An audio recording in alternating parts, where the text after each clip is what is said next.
Job, chapters 31 and 32. I made a covenant with mine eyes. Why then should I think upon a maid?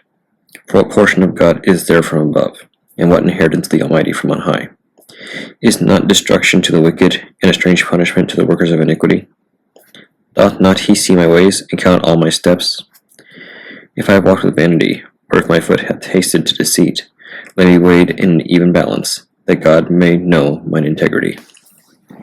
If my step hath turned out of the way, and my heart walked after mine eyes, and if any blood hath cleaved to mine hands, then let me sow, and let another eat, yea, let my offspring be rooted out. If mine heart have been deceived by a woman, or if I have laid wait at my neighbor's door, then let my wife grind unto another, and let others bow down upon her.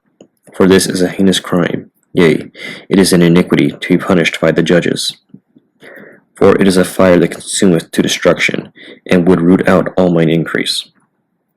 If I did despise the cause of my manservant or my maidservant, when they contended with me, what then shall I do when God riseth up?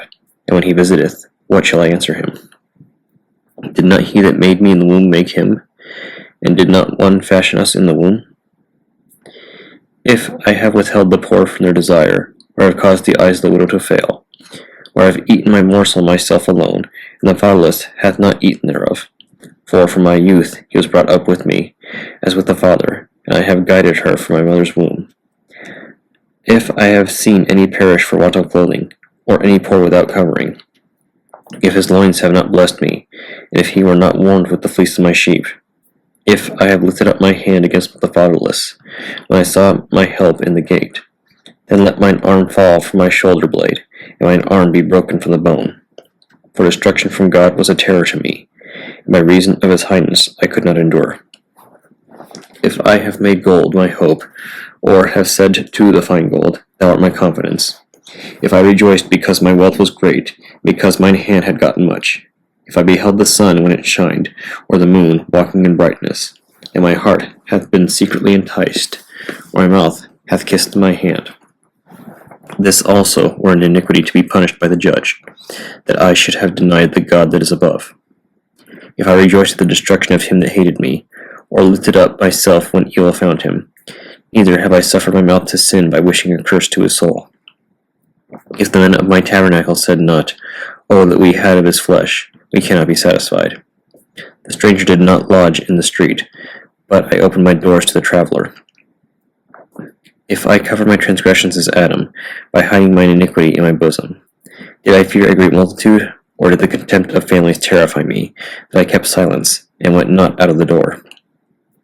Oh, that one would hear me! Behold, my desire is that the Almighty would answer me, and that mine adversary had written a book. Surely I would take it upon my shoulder, and bind it as a crown to me. I would declare unto him the number of my steps, as a prince would I go near unto him. If my land cry against me, or the furrows likewise thereof complain, if I have eaten the fruits thereof without money, or have caused the owners thereof to lose their life, let the thistles grow instead of wheat, and cockle instead of barley.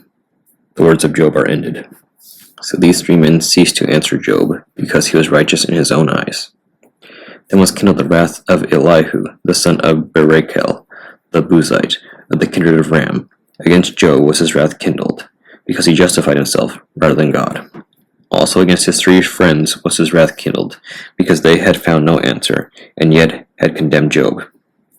Now Elihu had waited till Job had spoken, because they were elder than he. When Elihu saw that there was no answer in the mouth of these three men, then his wrath was kindled. And Elihu, the son of Barachel, the Buzite, answered and said, I am young, and ye are very old. Wherefore I was afraid, and durst not show you mine opinion. I said, Days should speak, and multitude of years should teach wisdom. But there is a spirit in man, and the inspiration of the Almighty giveth them understanding. Great men are not always wise, neither do the aged understand judgment. Therefore I said, Hearken to me. I also will show mine opinion. Behold, I waited for your words. I gave ear to your reasons, whilst ye searched out what to say. Yea, I attended unto you, and behold, there was none of you that convinced Job, or that answered his words. Lest ye should say, We have found out wisdom. God thrusteth him down, not man.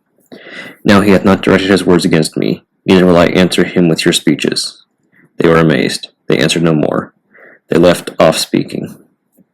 When I had waited, for they spake not, but stood still, and answered no more, I said, I will answer also my part. I also will show mine opinion. For I am full of matter. The spirit within me constraineth me.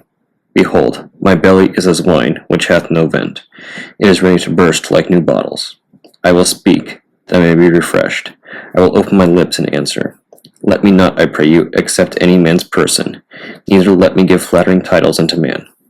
For I know not to give flattering titles. In doing so, my Maker would soon take me away.